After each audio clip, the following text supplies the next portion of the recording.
Kelib odamlarni aldab savdo qilayotganlarda nima deyish kerak? Laysa minna man g'ashshana yoki man g'ashsha laysa minna. Kim aldasa bizdan emas.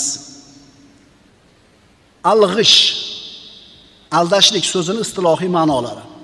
Ya'ni savdosida g'ish, aldoqchilik qilgan bizdan emas. Endi nima bo'ladi al-g'ishning ma'nolari? Birinchisi, molni sotilmay qolishiga sabab bo'ladigan ma'lumotni xaridordan yashirishlik al-g'ish bo'ladi. Aybini aytsangiz olmay qo'yadi. Sotayotgan molingiz aybini aytmadingizmi?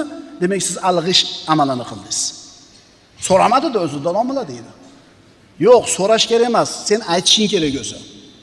Mo korobkasi ezilib qolgan, mo Xitoydagi, mo keyingi partiya, xullas kamchiligini aytishing kerak. Birodar, kamchiligini aytsam olmay qo'yadi dema. Alloh yozgan bo'lsa olaveradi. Endi kamchiligini yashirib tur, Alloh yozmagan bo'lsa olmay qo'yaveradi. Al-g'ish so'zining yana bir ma'nosi yaxshi narsaga yomon narsani aralashtirib qo'yish. Yaxshi guruchni ichiga xirorog'ini aralashtirib qo'yadi. Voy, buni qilib pul topgan odam puli qayoqqa ketayotganligini bir qarab qo'ysin.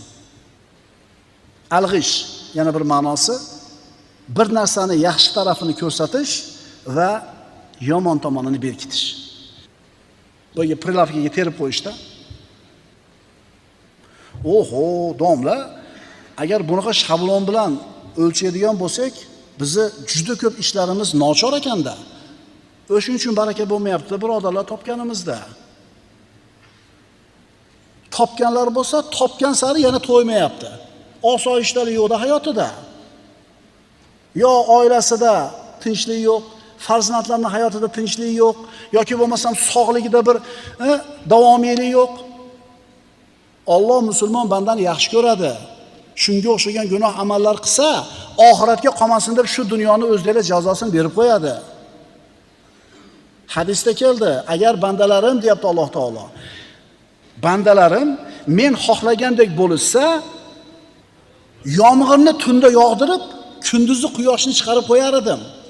Momo guldirayning ovozini eshittirmasdim. Alloh shunaqa yaxshi ko'radi bizni. Yomg'ir yog'ib, bezovta qilmaydi kunduzi.